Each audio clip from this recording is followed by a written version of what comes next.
It's going to be cold today, but we will have plenty of sun. Again, it's going to be a beautiful sunrise here over Omaha in the next about 15 minutes. But it's cold. 24 at the airport. Feels like 13 degrees right now in Omaha. And wind chills generally between about 8 and 14 degrees in eastern Nebraska and western Iowa. So winds not too bad right now, but as you can see, as we go through the afternoon, they could be gusting over 35 miles an hour at times, continuing to pull in this cool air and continuing to keep the feels like temperatures way below our actual air temperatures. You see through the afternoon, it'll feel like the upper 20s and low 30s for a lot of us.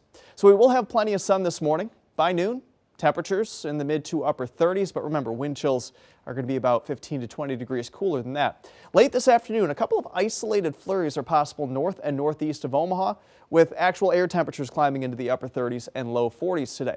We could still see a couple of flurries to our north as we head into the evening. 10 o'clock temperatures in the upper 20s and low 30s. And then winds calm down later on tonight, only to ramp right back up as we head through tomorrow. And you can see a couple of isolated rain or snow showers are possible late tomorrow into tomorrow night. And then the same goes late Wednesday. Could get a couple raindrops or snowflakes in the air.